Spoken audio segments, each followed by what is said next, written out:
The envelope hit the kitchen counter at 7:42 on a Friday evening. It's not that simple. No warning, no conversation, no "we need to talk."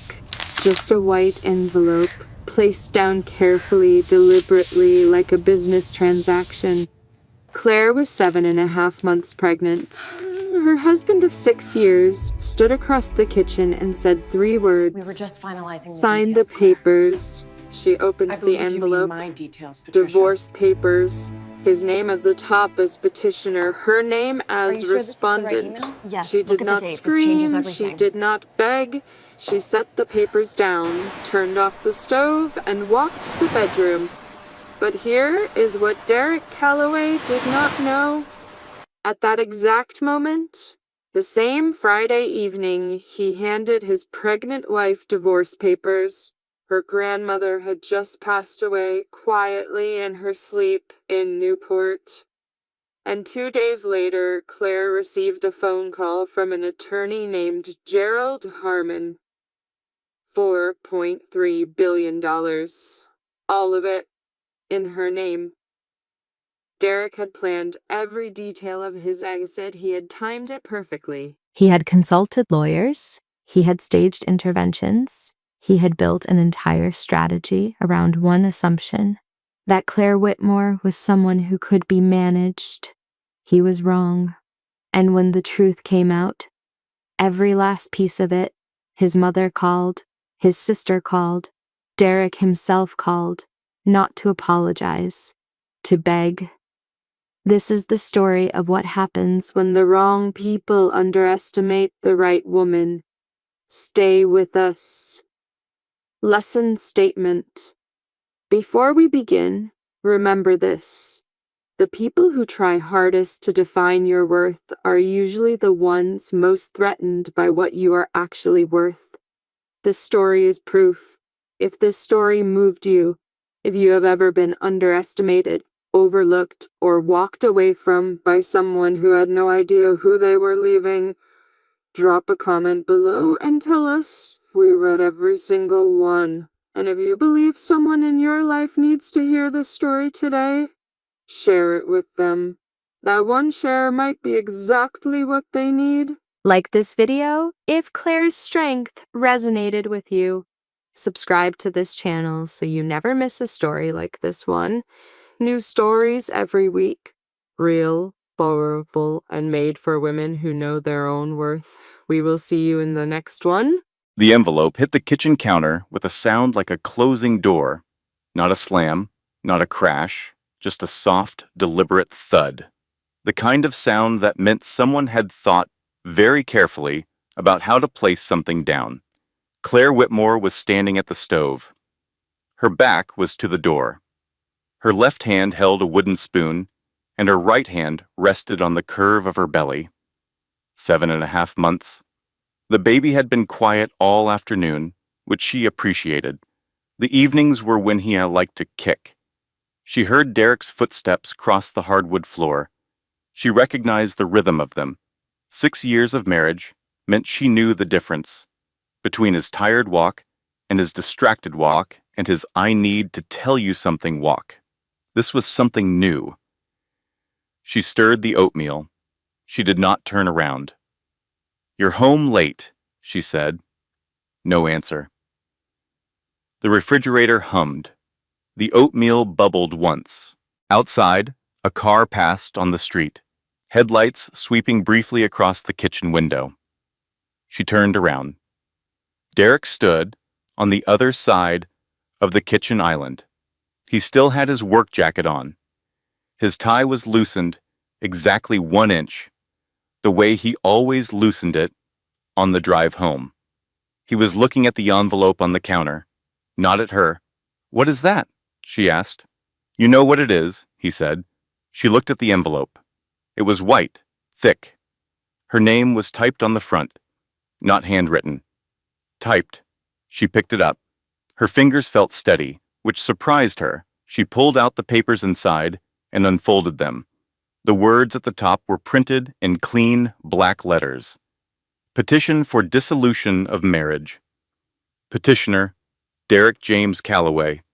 Respondent, Claire Ann Whitmore Calloway. The kitchen tilted, or perhaps she tilted. She put one hand on the edge of the counter. Under her palm, the granite was cold and smooth and absolutely real. The baby kicked once. Hard. Derek, she said. Her voice came out level. She was grateful for that. I am 7.5 months pregnant. I know, he said. With your child. With our child, he corrected. He was still not looking at her. That doesn't change anything. She looked at his face. She looked at it the way you look at something familiar that has suddenly become unrecognizable. 6 years. She had spent 6 years learning the particular way he tilted his head when he was thinking, the small sound he made when his coffee was too hot, the way he reached for her hands in the dark. She looked at him now, and none of that seemed like information about this person. Is there someone else? She asked. Silence. In that silence, she found her answer. She looked back down at the papers. She read the first paragraph carefully, then the second. The language was clean and legal and efficient, the kind of language that turned a human life into a set of transferable assets. She set the papers back on the counter. She turned back to the stove. She turned off the burner under the oatmeal. I'm all right, she said. Derek blinked. All right? All right. She picked up the papers and walked to the bedroom. She closed the door behind her. Not a slam, just a close. She sat on the edge of the bed. The room was the same room it had always been. Cream walls, gray curtains, the photograph of Newport on the nightstand, the one she had taken on a trip to visit her grandmother 3 summers ago. Everything was exactly where it had always been. She put her hand on her stomach. The baby was quiet again. She sat there for a long time. She did not cry. She was not ready to cry yet. She was still in the part where the information was arriving, and her mind was working to find somewhere to put it. She checked her phone. Nothing from Derek. No knock on the door. No footsteps in the hallway. She checked it again. Still nothing. She set it face down on the nightstand and looked at the ceiling. God, she thought. I have known for weeks. The signs were all there, and I kept finding explanations for each one and stacking those explanations up like a wall between me and the truth. She had not been foolish. She had been hopeful. She understood now that those were not the same thing, but the distinction did not make her feel any better. She picked up her phone one more time. There was a text from an unknown number. She almost ignored it. Then she read it. Miss Whitmore, this is Gerald Harmon, attorney for Vivian Whitmore. Please call me at your earliest convenience. This matter is urgent. She read it twice. Then she sat, very still, for a moment. Vivian. Her grandmother. The woman who had called her every Sunday morning since she was 12 years old. The woman who made biscuits from scratch and kept a photograph of Claire at age 10 on her mantelpiece and once told her, with absolute certainty, "You are the best thing that has ever happened to this family." An attorney. Urgent. Something cold moved through her. She called the number back. The phone rang twice. A man answered. Gerald Harmon speaking. This is Claire Whitmore, she said. You texted me. A pause. Careful. Yes. Miss Whitmore, thank you for calling back so quickly. I'm afraid I have difficult news. Is there somewhere you can sit down? She was already sitting down. Tell me, she said, your grandmother, Vivian Whitmore, passed away last Friday evening, peacefully, in her sleep. She had been in declining health for several months, as I believe you know. Friday. Last Friday. The same evening, Derek had placed those papers on the counter. She said nothing for a long moment. Miss Whitmore? I'm here, she said. Please continue. Vivian left very specific instructions regarding her estate. She wanted you notified as soon as possible. I would like to meet with you tomorrow, if you're able. There are matters of significant importance that require your attention. What kind of matters? she asked. Another careful pause. The kind that are better discussed in person, he said. She looked at the bedroom door. On the other side of it, Derek was somewhere in the house. She did not hear him. The house was very quiet. Tomorrow morning, she said, 9 o'clock. I'll send you the address, Gerald Harmon said. She ended the call. She set the phone down. Friday. Derek had handed her divorce papers on the same evening her grandmother died. She did not know yet what that meant, but she knew it meant something. I'm not imagining this, she thought. I know what I'm feeling right now, and I know it is real. She lay down on top of the covers without changing her clothes. She rested her hands on her stomach. The baby shifted slowly, settling. I don't know what is happening yet, she told him, but I will figure it out. I promise you that.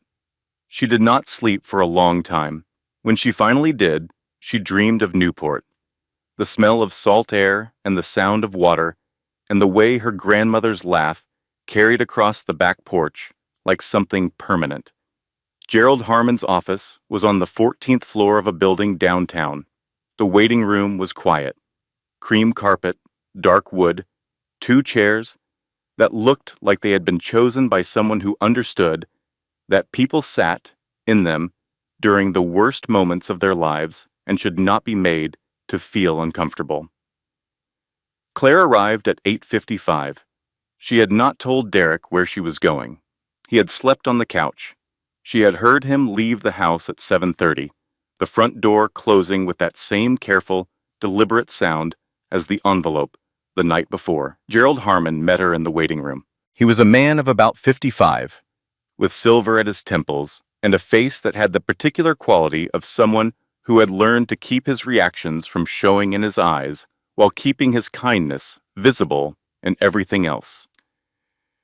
He looked at her stomach, then at her face, then he shook her hand. Thank you for coming, Miss Whitmore, he said. I'm very sorry for your loss. Thank you, she said. Please just tell me everything. They sat in his office. He brought her water without asking. Then he sat down across from her and opened a folder. Your grandmother was a private woman, he began. I have been her attorney for 22 years. In that time, I learned that she told people precisely what she wanted them to know and nothing more. This was not secretiveness, it was strategy. That sounds like her, Claire said. Vivian Whitmore was the founding shareholder and honorary chairperson of Whitmore Enterprises, Gerald continued. Whitmore Enterprises is a diversified holding company with interests in commercial real estate, investment portfolio management, and a portfolio of luxury hospitality properties currently operating in 17 countries. He paused. He turned the folder around and pushed it across the desk. Total audited assets, as of the third quarter of last year, were $4.3 billion. The number sat in the air of the office like a physical object. Claire looked at the page. The number was printed there in plain black type, $4.3 billion. She had known her grandmother was comfortable. She had known there was family money, had known about the house in Newport and the investments and the quiet, unhurried way Vivian moved through the world. But she had not known this. She had not known any of this. In her will, updated 8 months ago, Gerald said, Vivian transferred all voting rights and controlling interest in Whitmore Enterprises to her sole surviving grandchild. He looked at Claire. That is you, 73% of the company. Everything else is distributed among a small number of charitable foundations she supported during her lifetime. Claire set the paper down. She never told me, she said. She had reasons for that, Gerald said carefully. She wanted to be certain the people in your life were there for you and not for what you might one day represent. Claire was quiet. She thought about Derek, about the way he had placed the envelope on the counter, about the date on the divorce papers, about the phone call Gerald had referenced, which she had not yet mentioned. Who else knew about this will, she asked. Gerald met her eyes. That is the question I have been waiting for you to ask. He opened a second folder. Our office received a call on Thursday afternoon, the day before Vivian passed. The caller identified himself as a legal representative for the Calloway family. He requested information regarding the status of Vivian Whitmore's estate and any existing will. Thursday, one day before the divorce papers. What did you tell him? She asked. We told him nothing, Gerald said. Attorney-client privilege. But the call was logged, and the timing is notable. Claire sat very still. The office was quiet. Somewhere in the building a phone was ringing, distant and muffled. I'm not crazy, she thought. I know exactly what I'm looking at. She had gone over it on the drive here. She had organized the pieces like tiles on a floor, laying them edge to edge until the pattern became visible. Derek had known Vivian was dying. Someone had told him, or he had found out. He had investigated the estate. He had learned about the will. And on the night his source confirmed the inheritance was real, he had handed her divorce papers. Because if they divorced before the inheritance was officially transferred, the prenuptial agreement would govern the settlement. The prenuptial agreement that his lawyer had drafted. The one that had seemed so reasonable at the time. He had wanted to be out before she became worth anything. I need to know the timeline for formal transfer of the inheritance, Claire said. Her voice was very steady. And I need to understand what happens if I am in active divorce proceedings when it occurs. Gerald nodded slowly. Those are the right questions. And you should know that your position is considerably stronger than your husband's attorney may have led him to believe. She almost smiled. He hasn't told me anything. He hasn't said a word since he handed me those papers. Then he is either very confident, Gerald said, or very foolish. She thought about Derek, his careful suits, his strategic silences, his way of planning 3 moves ahead. He is very confident, she said. He just underestimated who he was dealing with. She left Gerald's office at 11 o'clock. She stood on the sidewalk outside the building for a moment, the morning air cool against her face, traffic moving steadily past. She called Margot. Claire, are you okay? Is the baby okay? We're both fine, Claire said. Margot, I need you to help me find the best attorney in the city. Not divorce, corporate asset law. Someone who deals with inheritance disputes and contested transfers. Margot was quiet for 2 seconds. What happened? I'll explain everything tonight. Right now, just help me find a name. Okay, Margot said. No argument. No 20 questions. That was what 14 years of friendship looked like. I'll call you back in an hour. One more thing, Claire said. Don't tell anyone we spoke. Not yet. She ended the call. She stood on the sidewalk with one hand on her stomach. I deserve to know this before anyone else, she thought. She was my grandmother, and she deserved to have someone she loved find out in a way that wasn't managed and timed by people with their own agenda. She took a breath. Then she walked to her car. Claire did not go straight home. She drove for 20 minutes without a destination. She ended up in the parking lot of a grocery store 3 miles from her house. She turned off the engine. She sat. The windows fogged slightly at the edges. She did not move to fix them. She let herself think. 6 years. She was going to go through 6 years, and she was going to look at every piece of it with clear eyes this time, without the protective layer of hope she had always spread over the difficult parts. Year 1. She met Derek at a charity event, a benefit auction for a children's hospital, the kind of gathering where everyone wore nice shoes and wrote checks, and circulated with champagne. She had been there because she believed in the cause. He had been there because his firm sent people to these events for the networking. He had found her in the corner, by the dessert table, reading the placard on a painting that was up for auction. He had stood beside her and said, "You're actually reading it." She had looked at him. "It's good work. Someone made it." The least I can do is understand what it is." He had smiled, and she had noticed that he was handsome in an uncomplicated way, the kind of handsome that didn't ask anything from you. They had talked for 2 hours. He had called the next day. He had been attentive and curious and present in a way she wasn't used to. She had thought, at the time, that she was the lucky one. What she had not examined carefully enough was the question of why he had chosen her, out of a room full of people, out of every conversation he could have had. Sitting in the parking lot, she examined it now. She had told him about Vivian that first night. She had mentioned her grandmother warmly, the way you mention someone you love when you feel comfortable. She had described the house in Newport, the trips there, the closeness. He had asked very specific follow-up questions. She had not thought anything of it at the time. Year 3, the wedding, Vivian had not been well enough to travel, but she had called the night before. Her voice had been the same as always, certain and warm and direct. "Are you sure, my darling?" "I'm sure, grandmother. You know you are worth everything, not because of anything he gives you, because of who you are."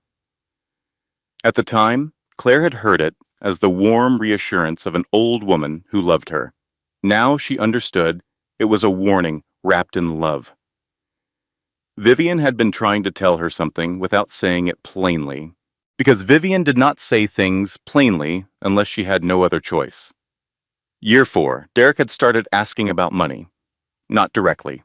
He was too careful for direct.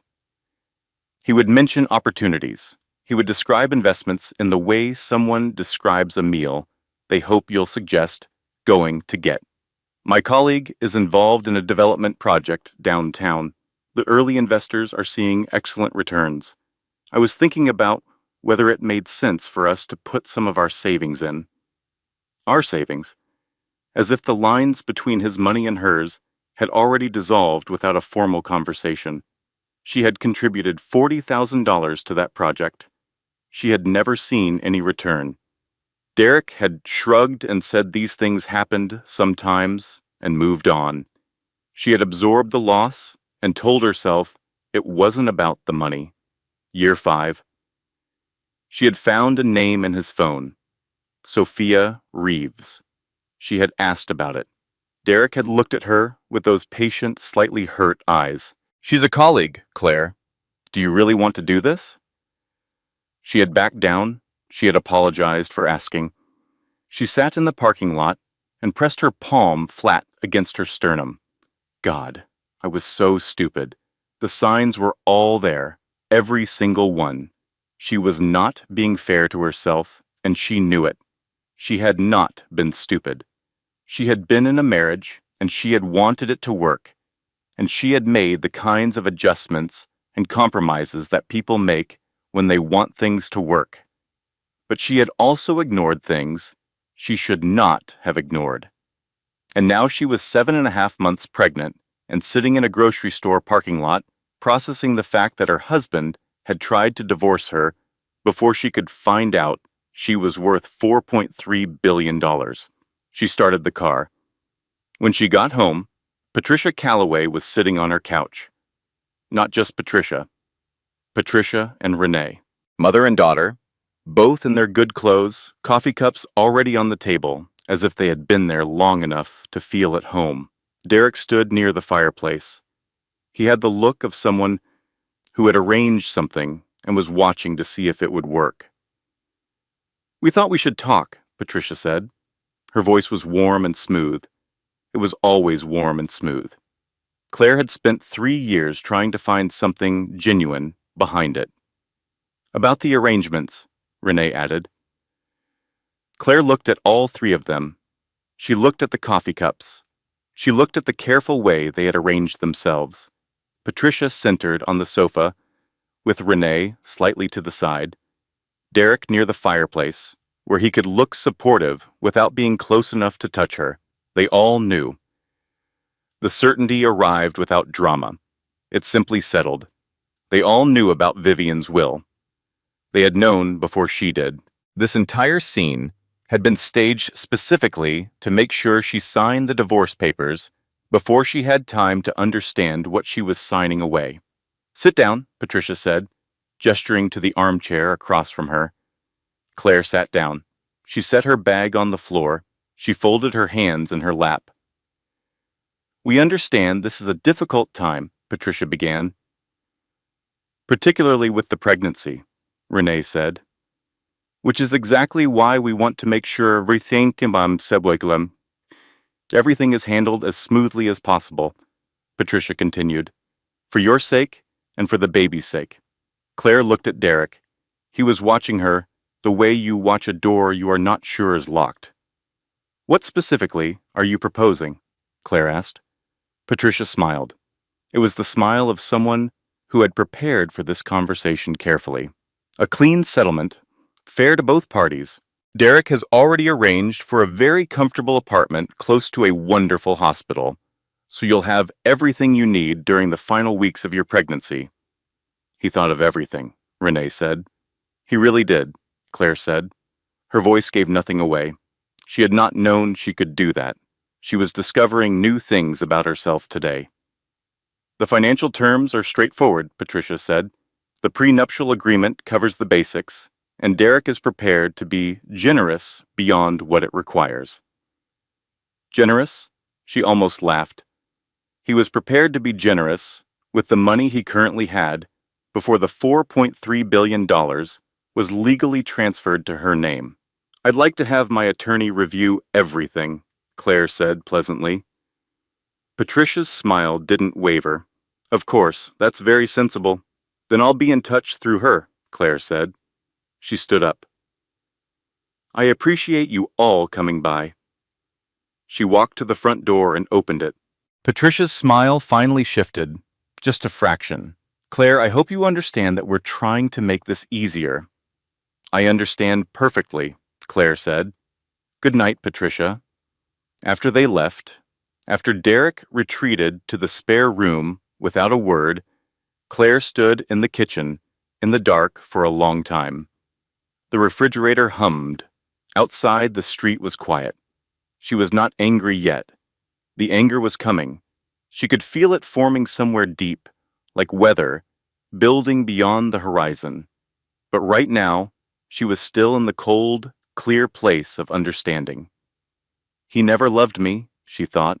"He loved the version of me that might one day be connected to something valuable. He loved the idea of what I could become for him." She had been a long-term investment strategy.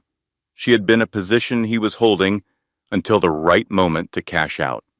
She picked up her phone and called Margot back. "Did you find a name?" she asked. "Victoria Marsh," Margot said. "Everyone calls her the best in the city. She does not lose." "Get me a meeting with her," Claire said. "Tomorrow, if possible."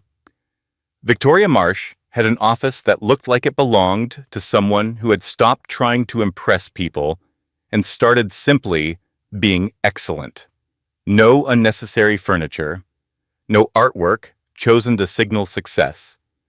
Just clean lines and good light and a desk covered in organized stacks of paper. She was 50 years old, with sharp gray eyes and dark hair pulled back simply.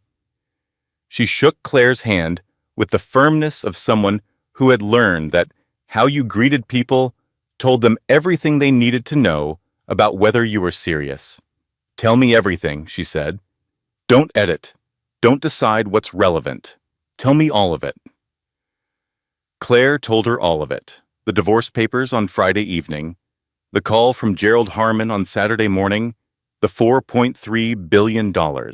The Thursday phone call from someone representing the Calloway family to Gerald's office.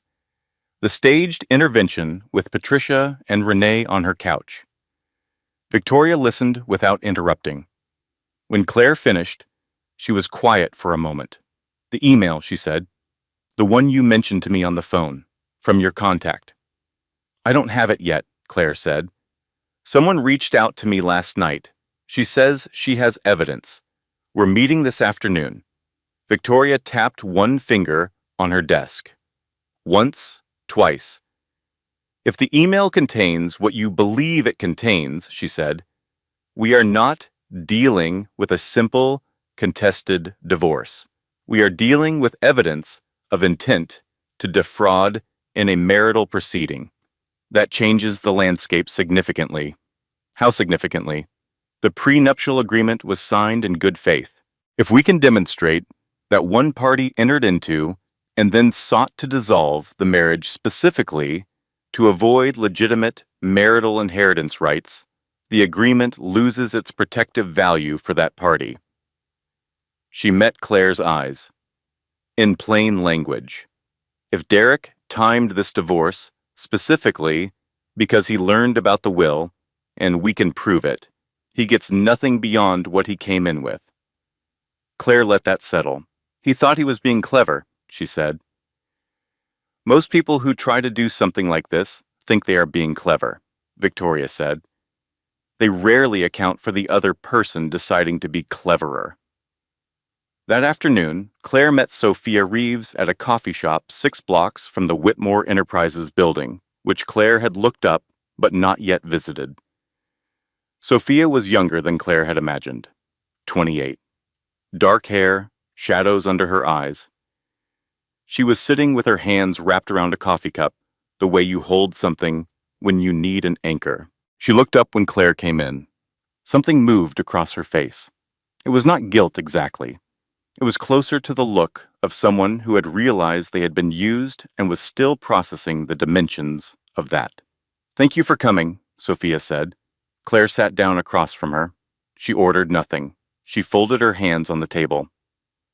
Say what you came to say, she said. Not unkindly, just directly. Sophia took a breath. Derek told me the marriage had been over for years, that you stayed together for appearances, that the pregnancy was a mistake that happened when you two had a weak moment, not because there was anything real left. Claire did not flinch. She had expected something like this. He told me he was filing for divorce because he had finally found the courage to do what he should have done years ago, Sophia continued. She said this with the tone of someone reciting something they had since recognized as a script. And now, Claire said, now I found something I wasn't supposed to find. Sophia set her phone on the table and turned it around. It was a screenshot of an email. Claire read it. The email was from Derek, addressed to Patricia. It was dated 5 weeks earlier. Source confirms VW unlikely to survive past year end. Will overwhelmingly favors Claire. We need to move before she is notified. Prenuptial protects us if dissolution is filed prior to formal inheritance transfer. Spoke with Harris. Timeline is viable if we act within the next 30 days. She read it twice. Then she looked up. He left his email open on a shared computer at work, Sophia said quietly. I wasn't looking for it. I was pulling up a project file. Did you save this? I sent it to my own account the same day I found it. I didn't know what to do with it. She paused. I didn't know I was part of a plan. Claire looked at her for a long moment. At 28 years old, Sophia Reeves looked like someone who had arrived somewhere she had not expected to arrive. There was no way to know yet what she would do with that. Will you speak to my attorney? Claire asked. Sophia was quiet for a moment. Then she nodded. Yes, she said. I will. That evening, Claire sat in her kitchen after dark again. But this time it was different. This time she had 3 things she had not had 24 hours ago. She had Gerald Harmon and the documentation of the Thursday phone call. She had Sophia Reeves and the email. And she had Victoria Marsh, who did not lose. She also had Patricia's next move, which arrived at 10 o'clock that night through a text from Margot. Claire, Patricia has been calling people, our mutual friends. She's telling them you're emotionally unstable, that you're not coping with the pregnancy well, that Derek has concerns. Claire read the text. She set the phone down. She picked it up. She forwarded the text to Victoria. Then she typed back to Margot. Log everything, every call. Every person, every date. I want a record. She was not going to collapse. She was not going to give Patricia Calloway the unstable woman she was trying to create in people's minds. But she was going to pay attention, and she was going to document. Starting over feels frightening, she thought. But I know one thing clearly now. Staying would have been impossible. The Whitmore Enterprises building was on the east side of downtown.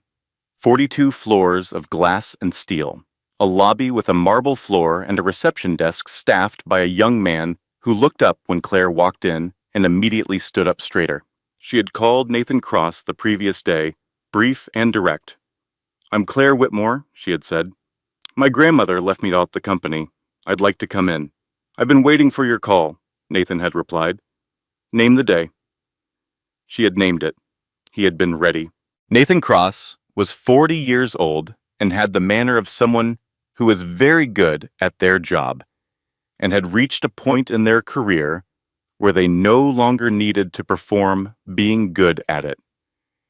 He shook her hand in the lobby, looked at her without looking at her stomach first, and said, "Welcome to Whitmore Enterprises, Miss Whitmore." "Claire," she said. "Claire," he agreed. He took her through the building floor by floor, not rushing, not performing. He explained the structure of the operation, the way a person explains something to someone they believe is capable of understanding it. Whitmore Enterprises had 4 divisions: commercial real estate holdings across 11 major American cities, a managed investment portfolio, an international hospitality group with 31 hotels across 17 countries, and a private equity arm that Vivian had built quietly over 20 years, backing small companies she believed in before anyone else did. She had good instincts, Nathan said. She had excellent instincts, Claire said, about everything. On the 3rd floor, he showed her the executive suite. Vivian's office was at the end of a long hallway, behind a dark wood door. Inside, it was exactly what Claire would have expected. No clutter, good light, a desk with clean lines and a bookshelf filled with actual books, the spines worn. And on the windowsill, in a small silver frame, a photograph of Claire at age 10. Taller than most, toe braids. Squinting into the sun on the Newport dock, Claire stood in front of it for a moment. She did not cry. She made a decision, standing in that office, looking at that photograph. I am going to learn this, she thought. I am going to learn everything about this company, and I am going to do right by what she built, and I am going to do it because she believed I could, not because I need to prove anything to anyone else. She spent 3 hours with Nathan that first day. She asked questions continuously. He answered them without impatience. By the end, he looked at her with something she recognized as reassessment. "Vivian said you would catch on quickly," he said. "Did she say anything else?" He thought for a moment. "She said the people in your life had underestimated you for a long time, and that this would ultimately work in your favor." Claire looked out the window at the city below. She was right, she said. That same week, Victoria Marsh filed a formal response to Derek's dissolution petition. The response cited evidence of procedural misconduct and requested a full financial disclosure review. It also formally entered the email from Derek to Patricia into the record. Derek's attorney, a man named Harris, who Claire had only heard about through the email, apparently spent 2 days in emergency consultation with his client after that. Victoria called Claire on a Thursday evening. "They've gone quiet," she said. "That usually means they're reassessing. What are they likely to do? Stall. Try to discredit the email. Try to minimize the timeline evidence. Possibly try to contact Sophia Reeves and discourage her from cooperating." Can they do that? "They can try," Victoria said, with a tone that suggested she was looking forward to it if they did. Meanwhile, Patricia's campaign continued. The word unstable had migrated from phone calls to a vague but pointed post on Renee's social media. Something about women who couldn't accept change. Something about moving forward with grace. Claire read it on a Tuesday morning while eating breakfast. She felt the anger then, not the cold, clear anger of recognition, which had served her well so far. Something hotter.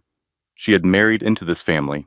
She had been polite to Patricia at every gathering for 6 years, had sent birthday gifts, and remembered the names of cousins and nieces, and had made herself smaller in a dozen ways she hadn't fully acknowledged at the time, and Patricia had been using that time to plan. She is not going to rewrite this story, Claire thought. She is not going to make me the difficult one.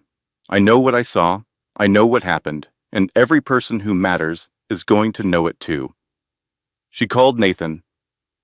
I want to start coming in every morning, she said. 9 to 3, before the doctor says I need to rest. I'll have the briefing materials ready, he said.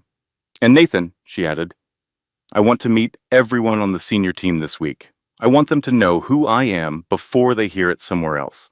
Already arranged, he said. She almost smiled. By the end of the second week, Claire had a rhythm. She arrived at Whitmore Enterprises at 9.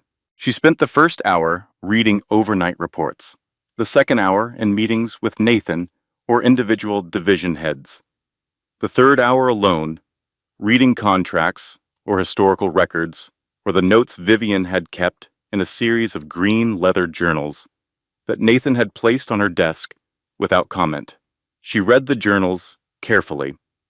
Vivian wrote the way she spoke, directly, with occasional dry humor, with a long view of things. She had been building Whitmore Enterprises for 40 years. She had made decisions that looked wrong for a decade before they proved right. She had partnered with people who turned out badly and learned from it and moved on without bitterness. There was a passage from 7 years ago that Claire read 3 times. I have been thinking about what I am leaving behind, not the assets. Those are just math. I am thinking about whether I have left anything that matters. I think I have. Her name is Claire, and she does not know yet who she is, but she will. I have tried to leave her with enough time and enough freedom to figure it out without the wrong people making her doubt herself. Claire closed the journal. She sat with that for a moment. Then she put the journal carefully back on the shelf and went back to work. At home, the house felt different now. Not empty, cleaned out. There is a difference between a space that is lonely and a space that has been relieved of something that was wrong for it. She had started cooking properly again. Real meals, not the distracted eating of the weeks before. She made soup and bread and sat at the kitchen table and ate slowly and thought about things in an organized way. In the evenings, she talked to the baby, not worrying, the way she had sometimes in the first weeks after the papers. Planning. She told him about Vivian and Newport and the biscuits. She told him about the company and the journals and the photograph on the windowsill. She told him the things she wanted him to know about where he came from. You come from people who built things, she told him. That is what you have from your grandmother's side. You come from someone who figured out who she was and what she was capable of. That is also what you have from me. Margot came over on a Wednesday with dinner and a bottle of sparkling water with a bow on it, which made Claire laugh for the first time in what felt like weeks. The bow is because I couldn't bring wine, Margot said, dropping onto the couch. How are you, really? Better, Claire said. Actually better. The company? Complicated and fascinating and enormous. I feel like I'm standing in front of a very large painting, and I can only see one corner at a time, but the corner is beautiful. Margot studied her. You know what you look like right now? What? Yourself, Margot said. You look like yourself. I don't think you've looked like yourself in 3 years. Claire thought about that later, after Margot left. She stood in the bathroom, brushing her teeth, and looked at her reflection. 7.5 months pregnant, dark circles, hair she hadn't had cut in 2 months. But Margot was right. Something had come back into her face. Something she hadn't realized was missing. The next morning, Nathan came to her office with a folder. "There is something you should know," he said. He did not sit down, which meant it was something that required standing. She set down her coffee. "Tell me." Derek Calloway's attorney, Harris, contacted 2 of our board members directly this week. He represented himself as acting on behalf of a significant stakeholder and requested a meeting to discuss the leadership transition. "He has no standing to do that," Claire said. "No," Nathan agreed. "He does not." Was he told that? He was told that by both board members, who then called me.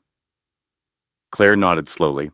"They're trying to create doubt about my position before it's fully established. If they can get even one board member to hesitate, it gives them something to work with in court." "That is my read as well," Nathan said. "Call a board meeting," she said. "This week. I want to address them directly." He nodded. He started to leave. "Nathan," she said. He turned. "She was lucky to have you here," Claire said.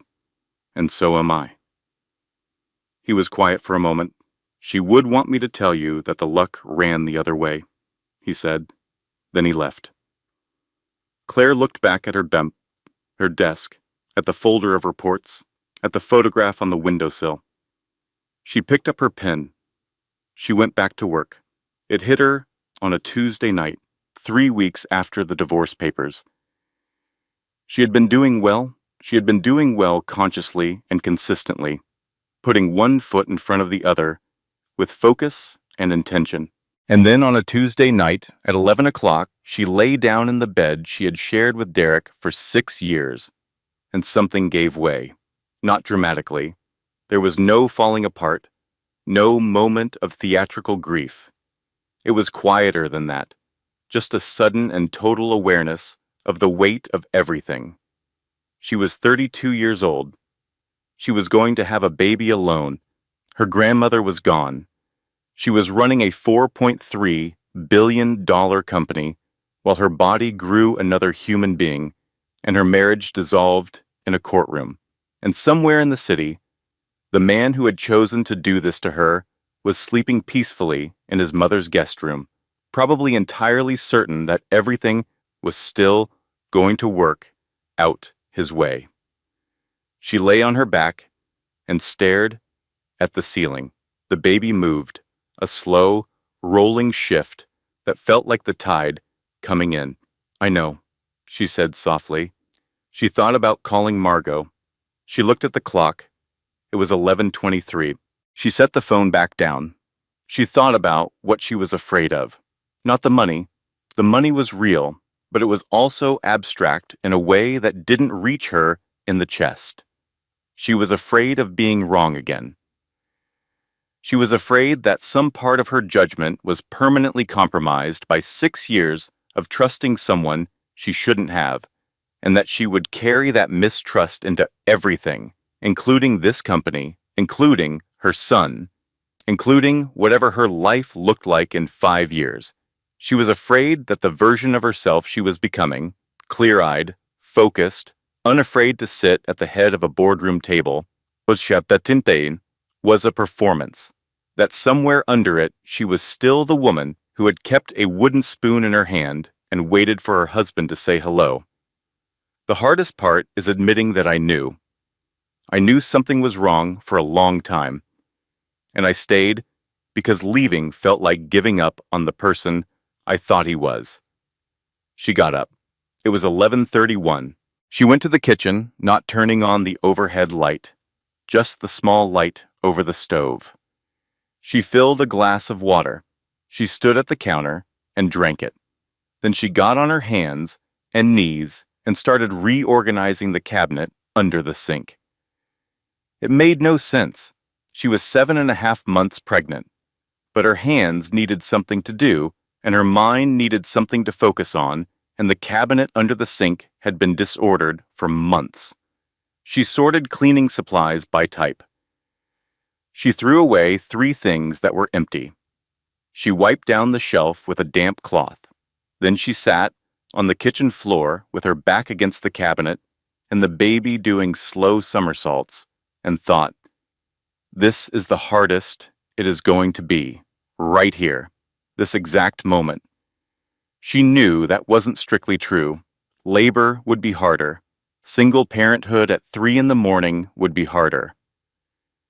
There were going to be hard things she couldn't even see yet. But this particular kind of hard, the one where you are alone and scared, and you have just lost the story you were living in and haven't found the next one yet.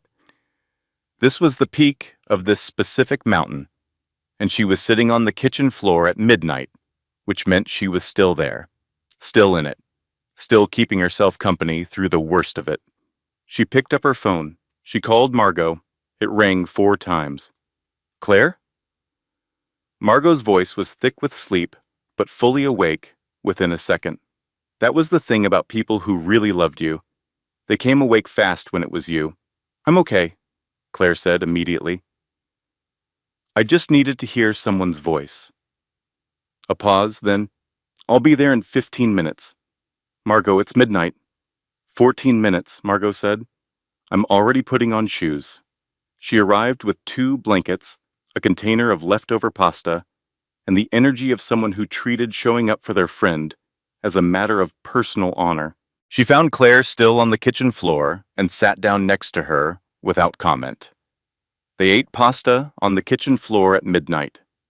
Claire cried, not the deep, wrenching kind, just the kind that comes when someone sits next to you and you finally feel safe enough to let your shoulders down. "He's going to miss everything," Margot said quietly at some point. "He thinks he's winning something right now, but he's going to miss all of it."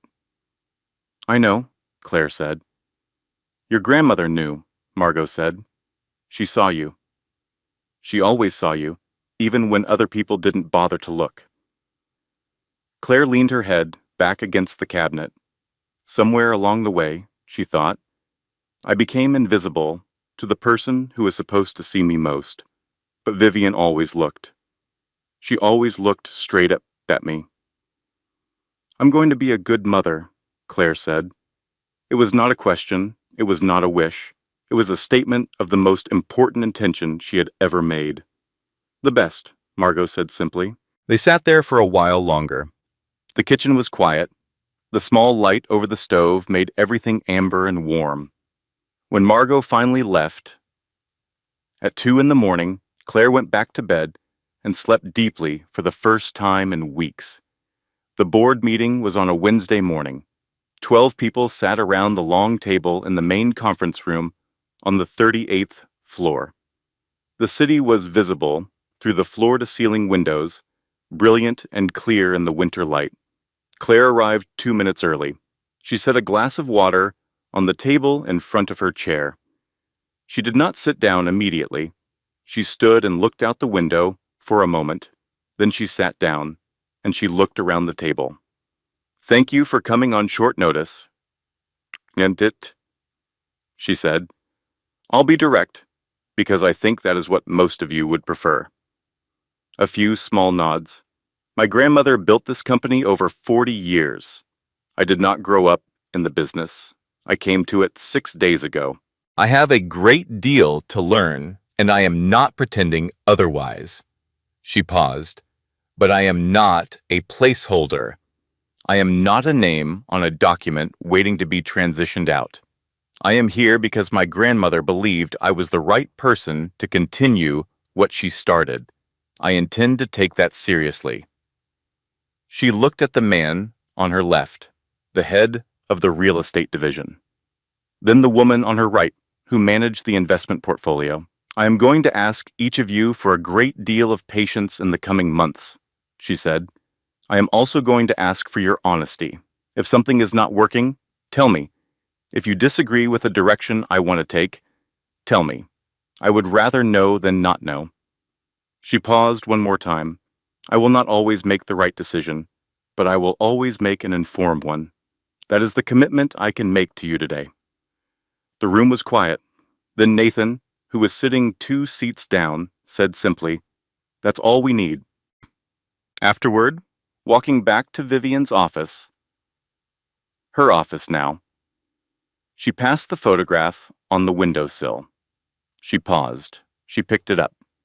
The girl in the photograph was squinting into the sun, slightly windblown, entirely unaware of what was coming in 22 years. She set it back down, carefully. That afternoon, she signed off on 3 pending contracts that Nathan had flagged as straightforward. She made 2 phone calls to division heads she hadn't met yet. She read through the summary of a potential expansion project in Southeast Asia that Vivian had been considering. At the bottom of the summary, in Vivian's own handwriting, was a single line: "Waiting for the right moment, waiting for the right person." Claire sat with that. Then she wrote a note to Nathan. "Let's talk about the Southeast Asia project this week." At home that evening, she called the baby James, not officially yet, but in her mind, in her nighttime conversations with him, that was his name. "James," she said, "I went to a board meeting today, 12 people in very good suits, and I sat at the head of the table and I told them the truth and they listened." He moved. A solid, affirming kick. "Good," she said. "I thought so too." She was eating properly now, sleeping properly. Her doctor, Ann Purcell, told her at her weekly appointment that the baby was in perfect position and growing exactly as he should. "You seem steadier," Dr. Purcell said, with the particular observation of someone who had been watching her for months. "I feel steadier," Claire said. "That matters," the doctor said. "What's changed?" Claire thought about it. "I stopped waiting for things to become clear on their own. I started making them clear." Dr. Purcell smiled. "Good," she said. "Keep doing that." The news about the inheritance was still contained. Gerald Harmon had helped her understand the timeline. The formal legal transfer had been completed. But the public documentation process, the filing, the official record, had not yet been published. That would happen within the next 2 weeks. 2 weeks in which Derek and his attorney were still operating under the assumption that they were in a strong position. Victoria called one afternoon. Her voice had the particular quality of someone about to deliver good news carefully. "Harris submitted a formal motion to expedite the divorce proceedings," she said. "He cited your pregnancy as a reason to move quickly. He is arguing that a resolution before the birth would be in the best interest of the child. He's trying to close this before the inheritance information becomes public record," Claire said. "Yes," Victoria said. "And here is what I told him. We are prepared to proceed on our timeline, and that our timeline involves a complete disclosure of all relevant financial information, including assets acquired or anticipated within the marital period." Silence on the line. "He went quiet," Victoria said, with quiet satisfaction. "Exactly as I expected." Claire sat in Vivian's chair and looked out at the city. "I am not the woman who sat in that parking lot 2 weeks ago trying to figure out what hit her," she thought. "I am not that woman anymore. I was never just that woman. I was always also this one. It just took losing the wrong things to find the right self." The formal documentation was published on a Thursday. Claire was in a meeting with the head of the hospitality division when Nathan knocked and came in with a particular look on his face. He didn't interrupt. He simply placed a single piece of paper on the desk in front of her, face down, and left. She finished the meeting. She thanked the division head. She waited until the room was empty. Then she turned the paper over. It was a printout of the public filing. Her name, the company name, the asset figures, all of it, now a matter of public record. She folded the paper and put it in her desk drawer. Then she went back to work. Derek called at 4:30 that afternoon. She was in the car driving to her 3 o'clock appointment with Dr. Purcell, running slightly late. She looked at his name on the screen. She let it ring. He called again at 5. She was sitting in the waiting room of the doctor's office, looking at a poster about breastfeeding. She let it ring again. He texted at 5:15. "Claire, we need to talk. Please." She did not reply. Patricia's email arrived the following morning. It was 3 paragraphs long. It used the words misunderstanding and family and James's sake and mature resolution and we have always cared about you deeply. Claire forwarded it to Victoria without reading it a second time. Renee's message came on Saturday. It was shorter than Patricia's, which Claire had not expected. It said, "I know I don't deserve you to listen to me. I know the timing of this looks terrible, but I am genuinely sorry for what I posted and for not standing up to my mother and brother when I should have. I don't expect anything from you. I just needed to say it." Claire read Renee's message twice. She did not respond immediately, but she did not delete it. There was a difference between forgiving someone and finding their words credible. Renee's message had the texture of something real.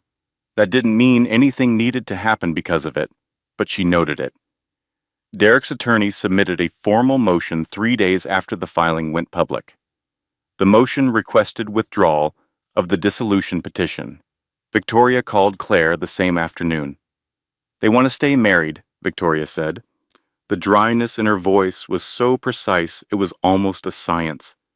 Claire was quiet for a moment. "No," she said. "I assumed as much.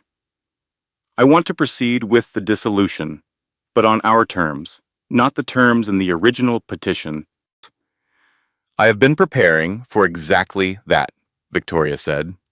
"We will argue that the prenuptial was entered into under false pretenses, given the documented intent to exploit marital timing. We will argue that Derek's conduct constitutes constructive fraud in the dissolution proceeding, and we will present Sophia Reeves as a witness." "Will Sophia hold up?" "I spoke with her yesterday," Victoria said. "She is solid. She has nothing to gain from this, and she knows it. She is cooperating because she wants to do the right thing." The hearing was scheduled for a Thursday morning 6 weeks later. Claire arrived 10 minutes early. She wore a dark blue dress she had bought 2 days after James was born. When she had gone back to a weight that was still new and unfamiliar, and she had needed something that fit who she was right now, rather than who she had been before. She sat at the table next to Victoria. Derek sat across the room with Harris. He looked at her when she came in. She met his eyes briefly, and then looked at the folder on the table in front of her. He looked the same. That was the strange thing. She had expected him to look different, to look like what he had turned out to be. But he looked the same as always, neat, controlled. The tie loosened exactly 1 inch. The proceeding was shorter than she had expected. Courts in these matters move efficiently when the evidence is organized and both parties are prepared. The judge reviewed the financial disclosure. She reviewed the email. She reviewed the timeline documentation from Gerald Harmon's office. She heard from Sophia Reeves briefly, calmly, without drama. Then she reviewed the prenuptial agreement. The ruling came just after 11 in the morning. The prenuptial was upheld in structure, but its protective provisions were invalidated for the petitioning party, given the documented evidence of bad faith timing. Derek received the assets he had brought into the marriage and nothing more. No claim on Whitmore Enterprises, no portion of the inheritance, no future financial link to Claire beyond the child support schedule to be determined separately. Harris made one attempt to object. The judge looked at him with the expression of someone who had not said she was finished yet, and he sat back down. After, in the hallway, Derek came to her. She saw him approaching, and she did not walk away. She waited. He stopped a few feet from her. He looked at her for a moment without speaking. "You didn't have to take it this far," he said quietly. She looked at him. She was aware that she felt nothing in particular. Not anger, not satisfaction, something closer to the feeling of setting down something heavy you've been carrying for a long time. "I needed James to grow up knowing that his mother does not accept being treated this way," she said. "That wasn't about you. It was about him." She paused. "I hope things are better for you somewhere else," she said. And she meant it, not warmly. But she meant it. She turned and walked toward the exit. Margot was outside with James in the stroller, exactly as planned. The winter sun was sharp and thin. James was awake, looking up at the sky with the expression of someone who found the color blue personally astonishing. "How did it go?" Margot asked. "Done," Claire said. Margot handed her a coffee cup. "And then we celebrate." "What are we celebrating?" Margot looked at her. "The beginning of everything that comes next." 6 months later, James Vivian Whitmore was on the floor of his mother's office, investigating a red toy car with the intensity of a scientist examining something previously unknown to science. He was 4 months old. He had dark eyes, an excellent grip strength, and a habit of making a very specific sound when he was pleased with something, a sound that Claire had started unconsciously making herself when a meeting went well. The office smelled of coffee and the particular clean warmth of morning sun through high windows. On the windowsill, the photograph of the girl with 2 braids stood in its silver frame, now company to a second photograph. James at 2 weeks old, asleep in Claire's arms in the hospital bed, both of them exhausted and new and startlingly peaceful. Nathan knocked and came in. "Board approved the Southeast Asia expansion," he said. "Good," she said. "Tell the hospitality division to proceed with the initial site evaluation. I want a report in 3 weeks." He nodded. He looked at James, who had now moved on from the car and was examining the carpet with equal seriousness. "Vivian used to bring her dogs to the office," Nathan said. "I remember," Claire said. "The red one." "His name was Theodore," Nathan said. She talked to him during meetings when she thought no one was listening. Claire looked at James.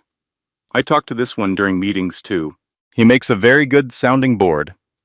Nathan smiled. He left the folder on the desk. He left. Claire leaned back in her chair and looked at the city through the glass. 6 months. In 6 months, she had restructured the quarterly reporting process, moved 2 underperforming assets, approved the Southeast Asia project, and met with every member of every senior team. She had made several decisions that Nathan had questioned, and one that he had told her was wrong.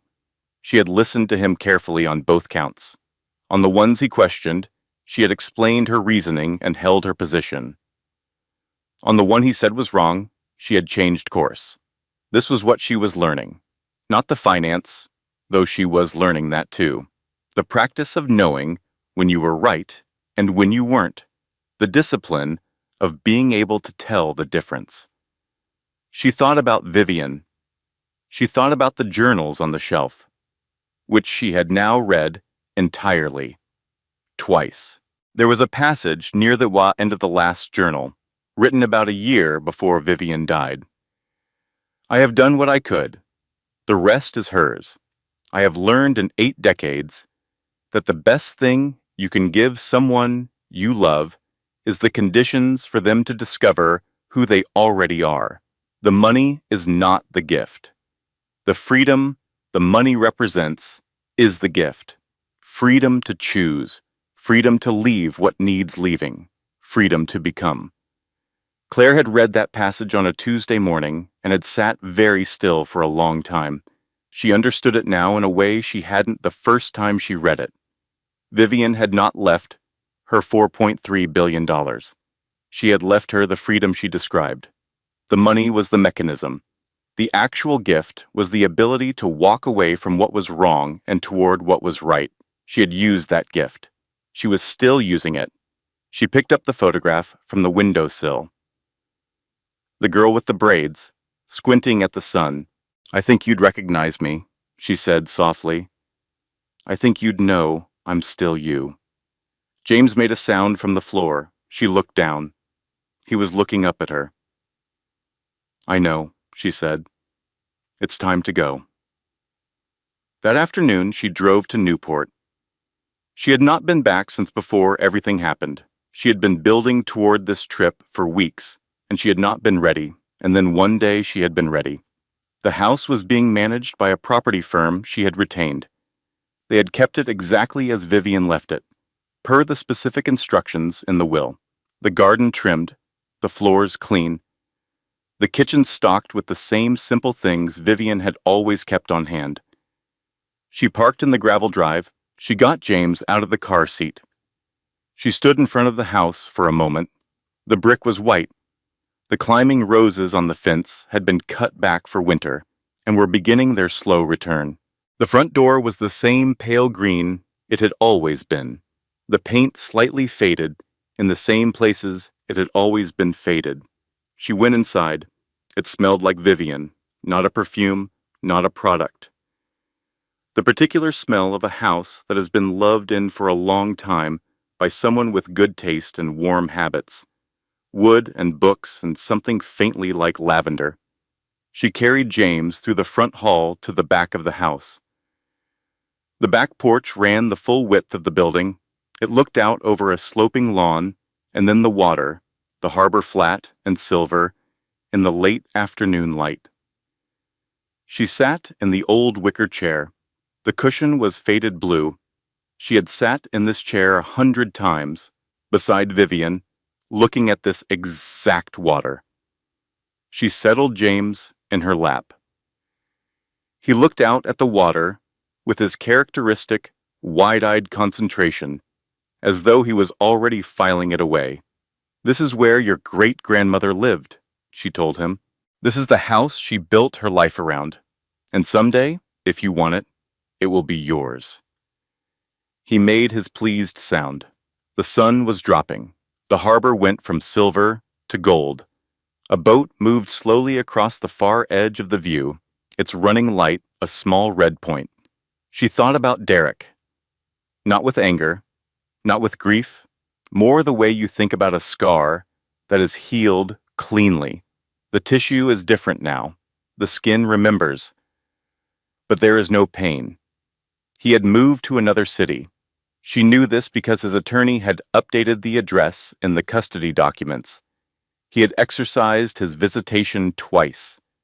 The visits had been short and careful, and James had returned from both of them perfectly content, which was all she needed to know. She thought about Patricia. The emails had stopped. She had not responded to any of them, and eventually they had stopped. She wondered sometimes what Patricia told people about what had happened. She found, surprisingly, that she didn't wonder often. She thought about Sophia Reeves. They had had coffee twice since the hearing. Sophia had started a new job at a different firm. She seemed lighter than she had in that coffee shop the first time they met.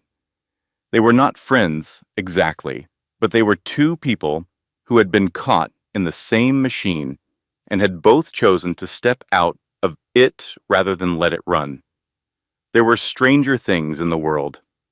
She thought about Renee, who had sent one more message 2 months ago, not asking for anything, not performing, just, "I'm in therapy.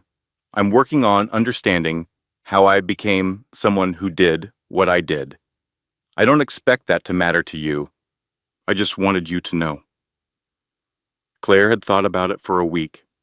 Then she had written back, "Thank you for telling me. I hope it helps." She had meant that too. She looked down at James. He had fallen asleep, which he sometimes did when the light was golden and the world was quiet. His hands were curled loosely at his sides. His face had the specific look of sleeping babies, which is the look of someone who is entirely and completely safe. She had given him that. This specific feeling of safety in the world. This was the first and most important thing she had ever done. She looked back at the water. She thought about who she was 6 months ago, sitting in a grocery store parking lot with the engine off, trying to organize the pieces of a life that had just broken into its true shape. She thought about who she was now, sitting on the porch of her grandmother's house in the company of the best thing she had ever made, watching the harbor go from gold to amber. She had not become someone different. This was the crucial thing she kept returning to. She had not been transformed into a new person by the money or the company or the legal battle. She had stopped being prevented from becoming the person she already was. That was the difference. That was the whole thing. The power had never been in the $4.3 billion. It had been in the decision to stop letting other people write the story of who she was. It had been in the moment she had sat in Gerald Harmon's office and asked the right questions instead of waiting to be told what to think. It had been in the midnight kitchen floor and the pasta with Margot and the board meeting and the quiet hours in Vivian's office, learning the language of something larger than herself. Derek and Patricia had thought they understood what she was. An asset to be managed, a variable to be timed. They had never understood that what made her valuable had nothing to do with the inheritance. The inheritance was just the evidence of what Vivian had already known. She was the thing worth leaving everything to. Not the money, not the company. Her, Claire. James stirred in her lap. She looked down. His eyes were open, finding her immediately, the way babies find their mothers, like they have a compass that points to exactly one direction. "Hello," she said. He made his sound. "I know," she said. "I'm here." The harbor was copper now, the sun at the very edge of the hills across the water. In 20 minutes it would be dark. She would need to go inside, make dinner, put James down in the crib she had brought, sleep in the room that had been hers every summer of her childhood. Tomorrow she would drive back to the city. She would go to the office. She would make decisions and ask questions and read reports and sit in meetings and learn, continuously, the language of this enormous thing her grandmother had left in her hands. But for now she sat in the wicker chair on the porch of the house in Newport with her son in her lap, and the harbor going copper and amber, and the particular smell of salt and roses in the evening air. She had not lost a marriage. She had walked out of a trap that had been built around her by people who understood her value better than she did at the time. She had walked out carrying her son and her clarity and the finally unobstructed version of herself. She had walked out and kept walking. And now here she was. Here she was. She closed her eyes for a moment. The wind came off the water, cool and steady. She heard the sound of the harbor, the low knock of boats at their moorings, the distant call of something overhead. The prison door, she thought, had been unlocked all along. She had simply finally understood that she was the only one who needed to walk through it. And she had. And she was free.